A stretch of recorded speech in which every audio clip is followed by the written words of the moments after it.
Hate this snow. It's about time for that to go away, ain't it? Well, yeah. I told a little woman, I said, we've been spoiled. I said, I think I'm going to go back to being spoiled. You know, we ain't had a winter like this for a while. I'll tell you what, I've been to my nightclub 35 years, and I've never had as many pipes freeze up before as we have this year. Is that right? Yeah. Wow. Well, they did a comparison with 77 and, you know, hours and days of below zero. This doesn't compare, but... Well, I missed that one. I missed that one at the club because I didn't open the club till September 78. So in the winter of 77, though, in January, it piled up. I was playing at Julie's in Sharonville, but the snow piled up in the yard about 3 or 4 feet deep. Didn't get out of the house for about 3 weeks. Yeah.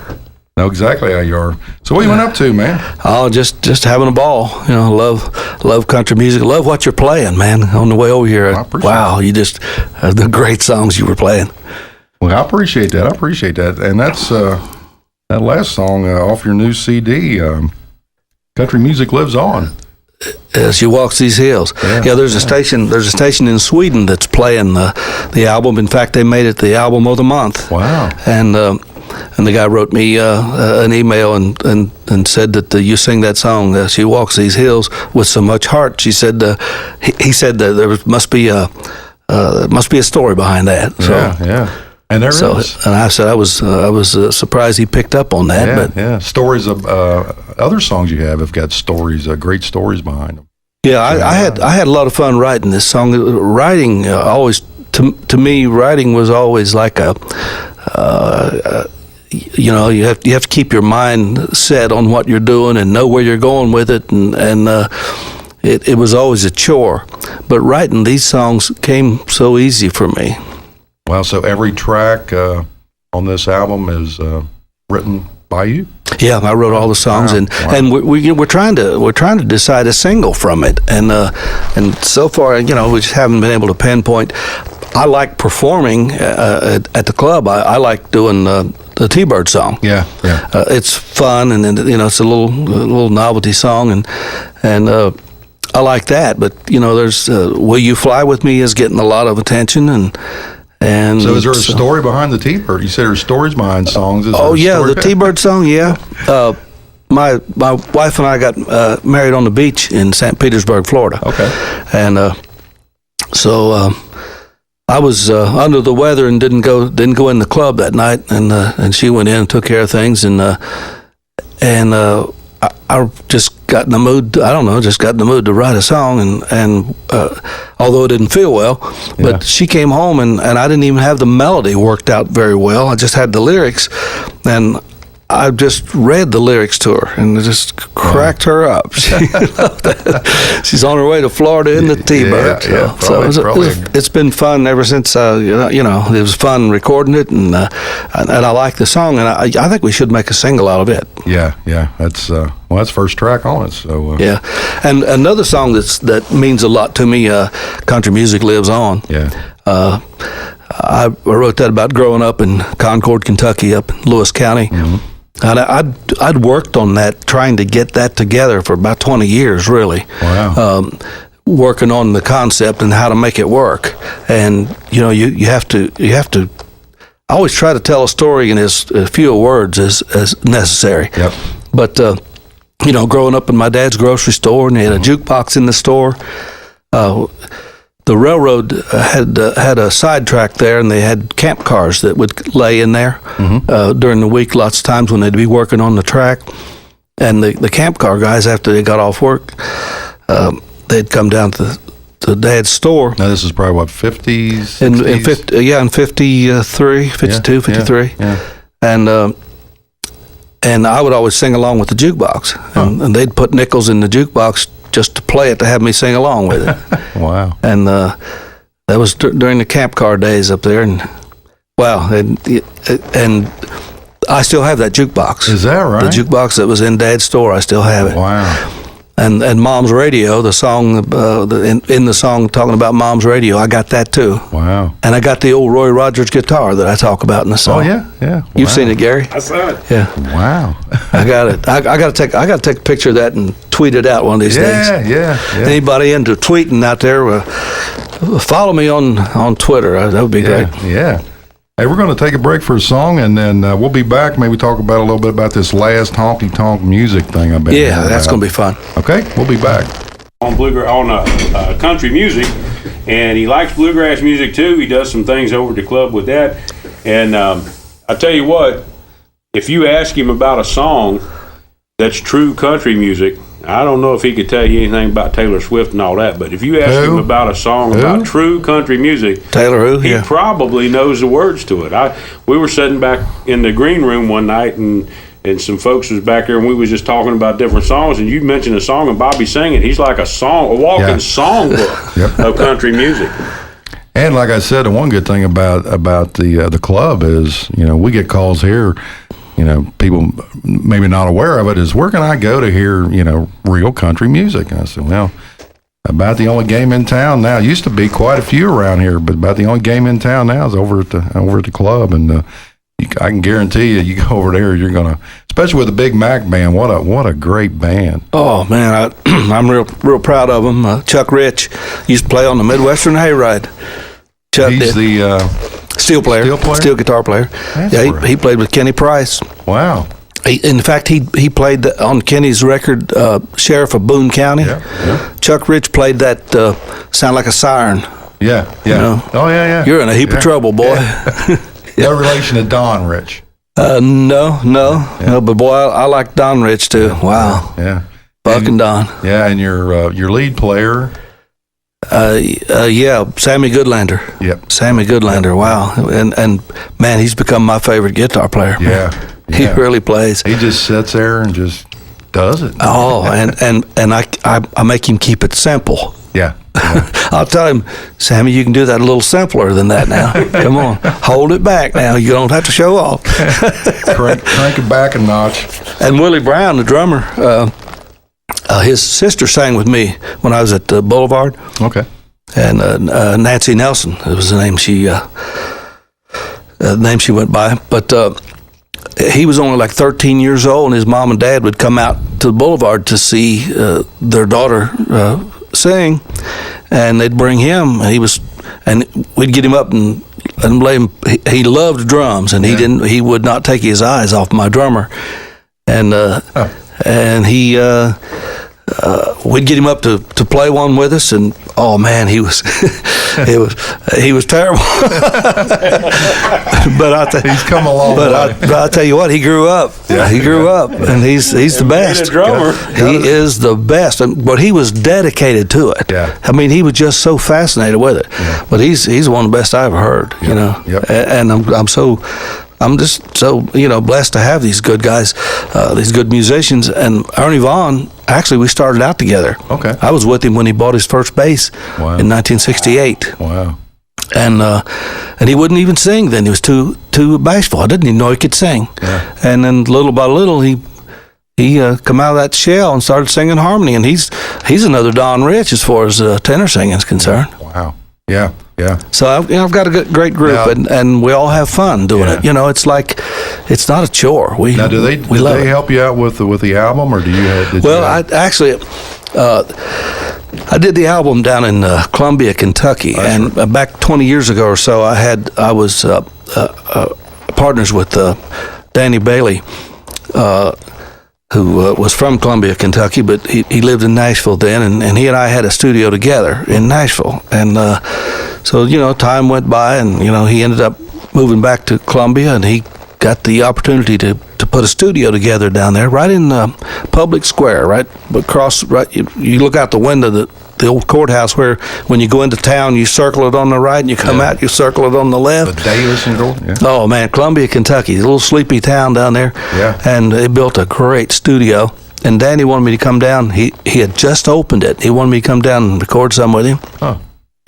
And in fact, when he told me about it, I said, man, I need to come down. He said, yes, you do. And so we set it up, and he scheduled some musicians out of Nashville to come up. Okay. It's only a 2-hour drive from Nashville. Yeah. And it was musicians that he'd been working with over the years, and I'd worked some with them too back in the day.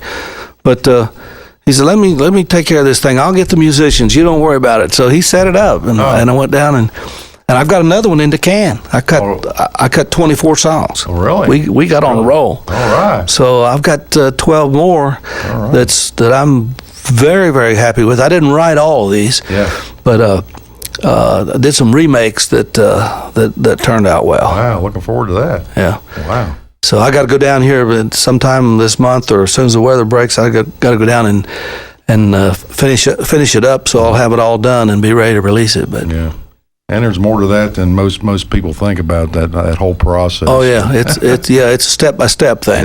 Yeah. So you've got what you got coming up at the club in the next? We've got the last honky tonk music series. Coming up, and Bridget London from out in Texas, she was up at the club. We had her in there, I don't know, some weeks back, and she's friends with Dallas Moore. Yep. And boy, Dallas is something, ain't he? Yeah. So she's friends with Dallas, and we had him in here a little bit ago. Oh yeah, he's great, man. Bridget was at the club, and she liked the atmosphere, liked what was going on there, and so she chose to make it the kickoff. She's going to be doing this last of the honky tonk music. Yeah. She's going to be doing it all across the country, and in every state she's finding a club that's honky tonk like mine. That's a neat idea. And it is, and we're really excited about that. And she's got a group of people. It's an acoustic thing they're going to be doing, and that'll be March the 22nd at. Starting at 8 o'clock. Through the winter, we have the 8 o'clock shows, and we have people like Dallas Moore and John Morgan and Blair Carmen. And I saw my good friends from Straw Boss was over there. Oh yeah, Straw Boss was there. I love them, man. I love them. Yeah. And Billy Gant. Taylor Shannon. And Gary and the boys are going to be over too. The Mafia. Gary Strong plays with the Mafia boys, and they're going to be over in a couple weeks. 22nd of February. 22nd coming up. That'll be great. And that's great. Yeah, and I got so much going on, man. Oh man, I love the bluegrass music. And Gary's got an album cut that's been on hold here for about 2 or 3 years, and I'm so ashamed. We've been trying to get this thing together, but we're going to get serious now. We're going to get serious. Gary's got some great songs on this thing. I love the one about the George Washington. The train. Yeah. Making its last run. You know why he likes that song, Luther? He actually worked on the George Washington. I worked the train. Bobby worked the train, and I saw that picture the same time he showed me the Roy Rogers guitar. A picture of me in my brakeman uniform when I was working on the C&O Railroad. Well, we were talking about that when you said you were going to cut it, because I saw some guys, can't remember their name, on Cumberland Highlanders did that song, and I looked for it, vinyl or whatever, couldn't find it, and you said, matter of fact, you were going to be releasing that. I thought, that'd be cool. That's a good song. Yeah, and the guy who wrote the song, Bill Castle wrote the song, and come to find out, when Bill wrote the song, he got information about the speed of and just information about the train in general from my great uncle, my grandfather's brother. Wow. Gave him, because he worked on the railroad, and he gave Bill Castle the particular how fast the train would go and stuff that, and blowing the whistle, and he got information from him about the particulars of the train itself. Cool. Hey, we're gonna play a song, and we'll be back with more Bobby Mackey. And we've asked him to stick around for just a few more minutes if he would. I know he's got a busy schedule. He's going to hang around and tell us some more about some of these songs on this new album that just came out. Country Music Lives On. We just played Poor Girl, and we played That Jones Boy Is Gone. I know, Bobby, we played the Jones Boy thing back when George was still with us. Yeah, I rewrote the song. It was when That Jones Boy Is Gone. It was before, and then afterwards I rewrote it and changed it around. And now That Jones Boy Is Gone. Yeah, great song. And the Poor Girl story behind that, I'm sure. Yeah, that February the 1st, just last week here, was the anniversary 118 years ago when Poor Pearl lost her life. She was beheaded, and the song tells the story. It was February the 1st, 1896, when these guys her boyfriend and his friend, for whatever reason, I don't know, they beheaded her. It was over about 5 minutes from the nightclub. Oh, okay. It was on out Southgate. Uh-huh. And she was found in a field. There was a guy going to work on a Sunday morning, was going to work, but he was going down the path, and there was a body laying there and had a coat over, had a jacket over where her head would be, and he raised the jacket up and there wasn't no head there. Wow. And they never did find her head. Oh. So, and they hung him for the crime, but they refused to tell where her head was, and it was believed. Everybody believed that they disposed of her head. Well, there was a little more into it. There was some devil worshiping going on and stuff, okay, yeah. and so maybe that's why they didn't want to tell it. But they believed that they disposed of the head in the well. The site where my nightclub is at that time was a slaughterhouse, Yeah. and where there was a well where they drained the blood from the slaughterhouse to the Licking River, Yeah. and they believed that they disposed of her head there, yeah. and that, of course, that's part of the myth of why some of the hauntings that they say goes on around the nightclub. But I'm still skeptical about all that. I don't buy into all that. But as we speak, the Ghost Adventures crew is over at the nightclub right now doing some filming.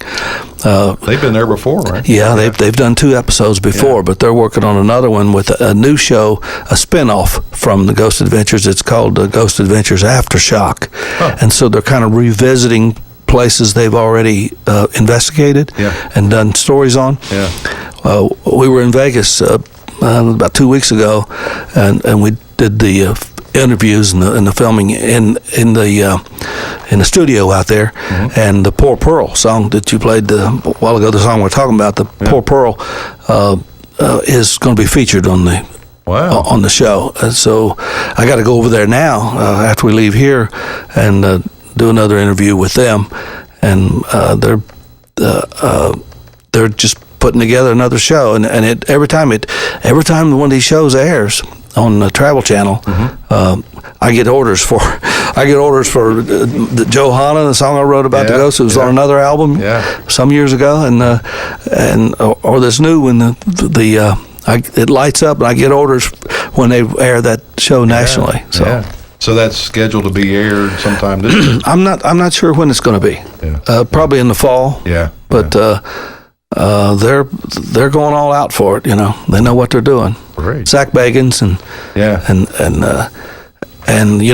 he's on Twitter. He's got 550,000 people following him, and they're all really into the paranormal. Yeah. So it's an audience. Yeah, it is. It definitely. That's what it amounts to. It definitely is. Well, what else is going on? It's been a pleasure talking to you. What about your, just real quick, I know we talked with, we had Michael Stacy in here in Dallas, and we talked a little bit about there's been a lot of talk and controversy, so on and on. I embellish on it every once in a while after watching the CMA awards, or it just kind of frustrates me, but just your thoughts on the you don't want to hear what I got to say. I don't know. I loved it when you played my song earlier.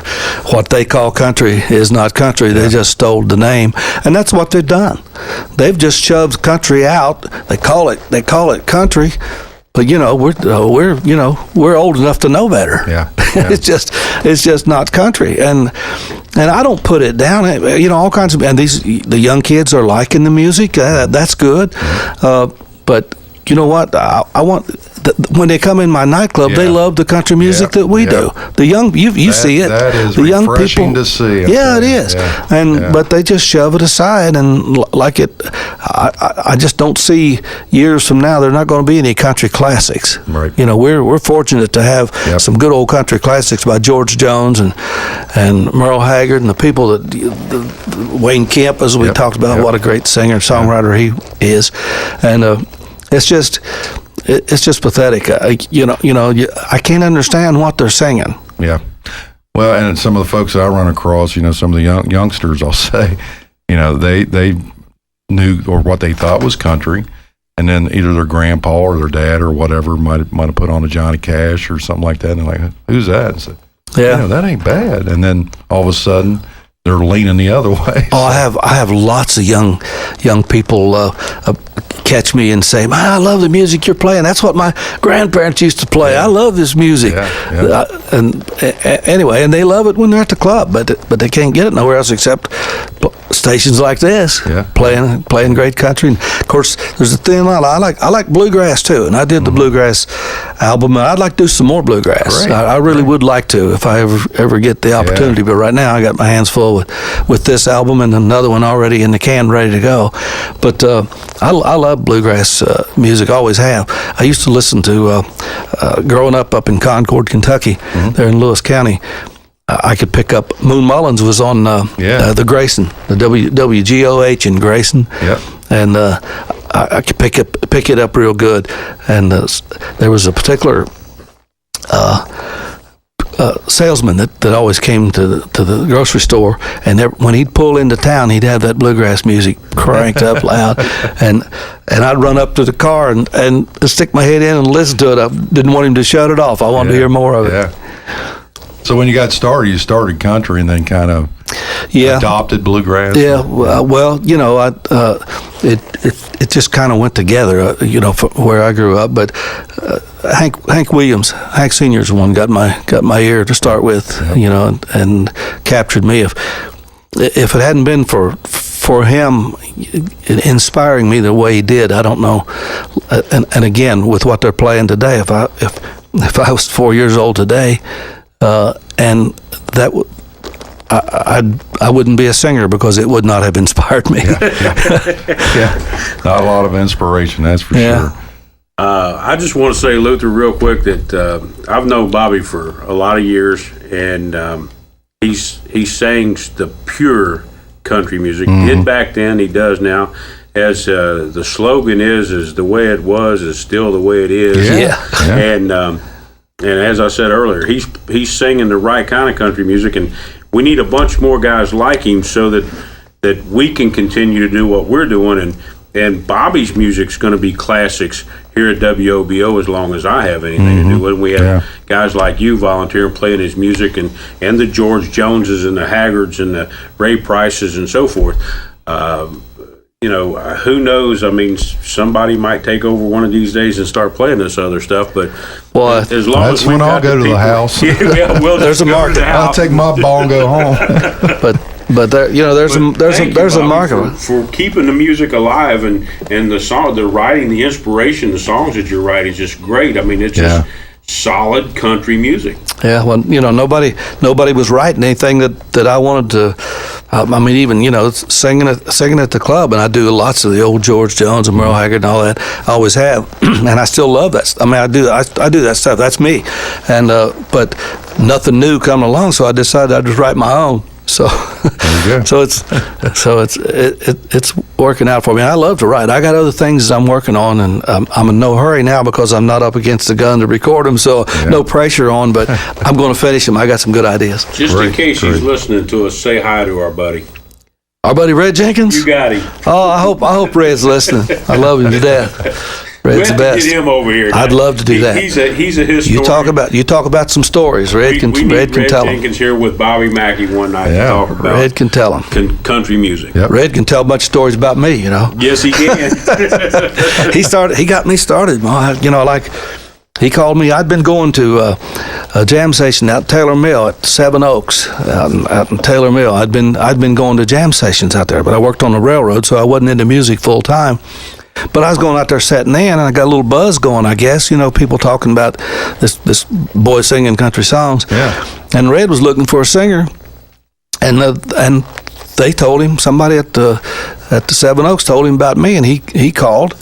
I'd never met him before. He called. My number was in the book. He called, and And he said, I heard you could sing. And I said, well, I love to. And he said, well, I need a singer. I need a country singer. Can you show up at the Apple this Friday night at a certain time? And I said, well, yeah, if you tell me how to get there, I can make it. That's for GPS, right? Yeah. Oh, yeah. It was go to the oak tree and turn left. And, and down to the Kingwick and turn right. Anyway, I showed up and I didn't know any of those guys. It was Red Jenkins playing bass, Steve Worley was the drummer, Wendy Hargraves played steel, and Clyde Markham on lead guitar. First time I'd met any of them, and I always say we shook hands and come out playing music. Yeah. Wow. and what a time it was. Oh, it was great, and we I was with Red for about 8 years, about maybe 6 or 8 years there, and the guys, and it's mentioned in the song "Country Music Lives On." When I hooked up with Red and the boys, the rest is history. Great. But anyway, I'm glad you brought Red up. I got to call him, see how he's doing. Yeah. Super people. Love Red. All righty. Well, we're going to wrap things up here, folks. We're going to go back to some music and let Bobby and his associate get on with their busy schedule. Head back across over to Kentucky. Thanks a lot for coming in tonight. Thank you. Really thanks appreciate for having it. us. I appreciate it, Luther. And thanks for doing what you do, most of all, man. Thank you, Gary. Thank you, man. It's great. Love what you play here. And we'll see you all in a little bit.